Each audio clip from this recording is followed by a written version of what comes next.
But I do want to go to Nick Monticelli right now, who is live in Centerline. I believe that Shawn Fain is expected, and there he is. He's speaking to media and to workers right now who are out on the line. Let's go ahead and take a listen. There's no mixed message here. Let me be clear about this. Our message to anyone running for public office is that we're going to make endorsements with people that are there for us, and that's shown through your actions, not through words.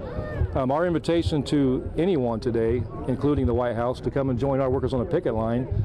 That's an open invitation for anybody. That's where you see support. Proof is in the action. As far as sending Julie Sue back, or we didn't send her back. She didn't come.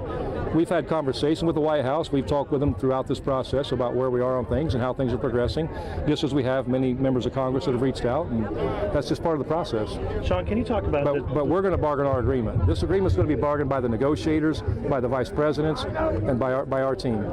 Shawn, can you talk about the thought process to hit the PDCs and kind of essentially disrupt things on the new car and the used car repair side? The PDCs are just another group of people that have been underrepresented, and they've been left behind. Their wages were capped in 15 at $25 per hour. It put them severely below our standard in the big three. So it's time they get their fair share. It's time we bring them back to our standard. And they're a big piece of the puzzle. They've been mistreated and abused for years, and it's time they get their share of economic justice. How strong is your message when you strike 38 additionals all at the same time? Well, I mean, I'll leave that up to you to say, but that's the company's made this decision. I'll just go back to that. This is on them. They own it. They chose not to address our members' concerns.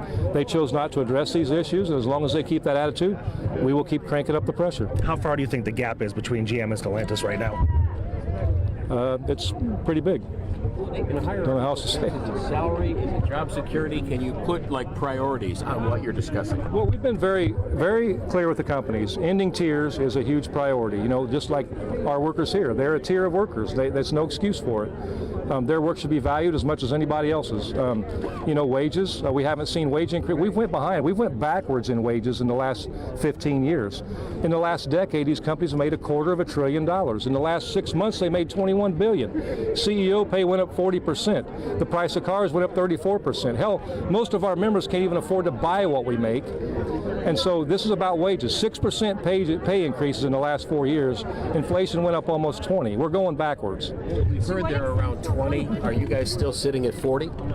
Are we what? Are you still sitting at a 40% increase over the term of the contract? Or we've heard some of them have come up with offers at 20 or a little higher. The companies have been around 19 to 20% in their offer. It's not enough. It's not going to get where we need to be. And when we get to that point, we'll make that decision. But ultimately, it's the members' decision. They're going to make that decision. No matter what we bring to the membership, this is their contract. They're going to have the final say. GM came out and said, Where's the need to be figure, Shawn?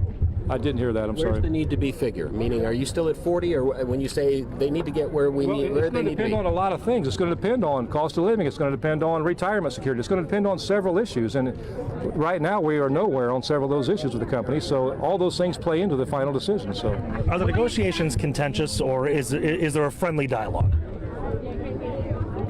I mean, I wouldn't call it friendly. I mean, we have an objective. We have a membership to represent. We're going to represent their interest, and we're going to do whatever the hell we have to do to get it. And it's a shame we have to have this type of relationship. But again, this is on the companies. They have to own it. Will you electrification if battery plants remain on the table? It's a permissive subject of bargaining. I mean, naturally, it's a shame again that the companies chose in this transition to leave the workers behind. And have nothing in this for them right now. And naturally, do we want to see that change? Yes, we do. At a minimum, we want to see this work at our standards, and it's nowhere near that right now. And we are not going to sit around while these companies drive a continued race to the bottom. That's what this is all about, so it's got to stop. When do you tell Americans who are going to start feeling this at home, Mr. Fain? I couldn't hear. When do you tell Americans who are going to start feeling the impacts of this at home? That this is as much about them as it is anybody else. This is not just about the UAW and our auto workers. This is about working class people all over this country, all over this world. This is all of our fight. The days of the billionaire class and the corporate class running away with all the profits while we're all left behind scraping to get by paycheck to paycheck, those days have to end. And we're starting that battle right here, right now. Last week you took a break on the weekends. Can you respond to the GM president's op-ed this morning about you're only supposed to care about 85% of the workers and the other 15% don't seem to matter. Can you respond to that? I think it's pathetic, and it's just a testament of how little they understand about the people that work for them. And that's why we're standing here right now. Everybody matters. All of our workers matter. We care about 100% of our members, and not just our members. We care about 100% of the working class and the poor and the downtrodden in this country. It's time we turn this thing around. Will negotiations continue over the weekend? Yes, we've been available 24/7 since the onset. And last weekend there was a break from Saturday to Monday. Well, no, we met Saturday, Sunday. We met through the whole weekend. So now we plan on doing that again this weekend. I mean, the companies have to be willing to meet and be willing to come to the table. So we'll see how that progresses. Why should Americans who need their cars fixed, consumers, be suffering as a result of the UAW strike? They're not. That's a question. That's a question for the companies. That's a question for the companies to answer, because the companies chose to put us in this position, because they've had 8 weeks to get a contract, and they chose for 7 weeks to screw around and do nothing. They got serious in the last week. This isn't on the UAW workers. When bad things happen, and things are happening right now, it's all because the companies. They own it. It's on their shoulders. So do you deny that it's going to hurt the consumers in the long run? What's hurt the consumers in the long run is the fact that companies have raised prices on vehicles 35% in the last 4 years. It's not because of our wages. Our wages went up 6%. The CEO pay went up 40%. Profits have been in the billions, the hundreds of billions. They own all this. That's what's hurting the consumers. On the GM website, they said their profits are going toward, their billions of dollars of profits going towards EVs and reinventing themselves. How do you respond to that? Yeah, you know what? That may be where part of their profit is, but you know what? The sad reality is they're leaving our workers behind in this transition to EV. And then on top of that, we're funding it. Our taxpayer dollars are funding this transition to the EV. So they're taking the profits generated by our members' work. They're leaving us out of the equation for the future work, and then on top of that, they're taking our tax dollars. It's a lose-lose all the way around for working class people, and again, the billionaire class continues to walk away with the loot, so people like Elon Musk can build another rocket ship and shoot themselves to the damn moon. Those days got to end.